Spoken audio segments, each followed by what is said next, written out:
ሄሎ ናቲ፣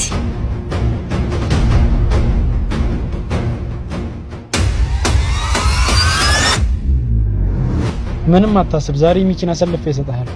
ብሩን ትራንስፈር እንዳደረኩልህ ታውቃለህ አይደል? እኔም ዛሬው ነው የምትፈልገውን እሰጥሃለሁ። እሺ ቻው በቃ።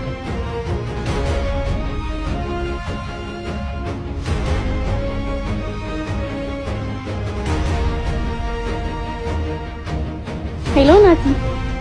ሄሎ ራንሰም፣ የት ነሽ? ሰፈር ነኝ። አሁኑኑ ትላንት የነገርኩሽ ቦታ እንገናኝ። እሺ እሺ።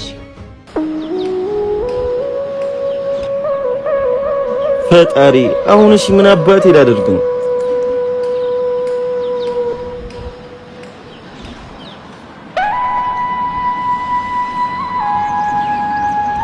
ከየት አምጥቼ ላሳክመው ወንድሜ? በህይወት ጎዳና በሄድኩበት መንገድ ሐዘኔ ይበልጣ ስቄ ከዋልኩበት የምወደው ሁሉ የኔ አልሆን ብሎኛል ጊዜ ሰጠሁ። ሄሎ ዮኒ።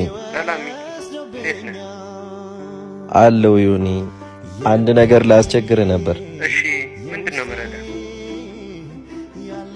እንትን ብድር ትንሽ ብር ካለ ብዬ ነበር። ወይ ሚኪ፣ አሁን እንኳን እጄ ላይ ምንም አይነት ብር የለም። ችግር የለውም። እሺ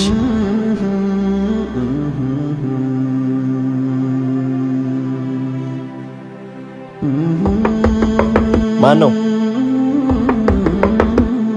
አልኩህ እኮ።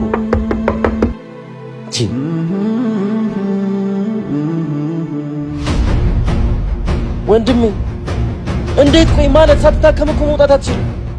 ናቲ ምንድነው የተፈጠረው? የታክሜያለሁ እኮ ዳንኩኝ። ምን? እንዴት?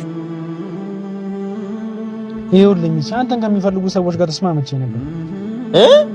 ማለት በምን? አንተን ሰጥቻቸው ብር እንዲሰጡኝ። ምን እያልክ ነው ናቲ? ከተስማማው በኋላ ብሩን ለብሩክ ሕክምና ማዋል እንዳለብኝ ተረዳሁ። ከዛ ምን? ጓደኛዬንማ ለብር ብዬ አልሸጠውም። አሁኑን ሆስፒታል መሄድ አለብኝ። ከዛ ሁሉንም ነገር ለራንስም ደውዬ አስረዳሁት።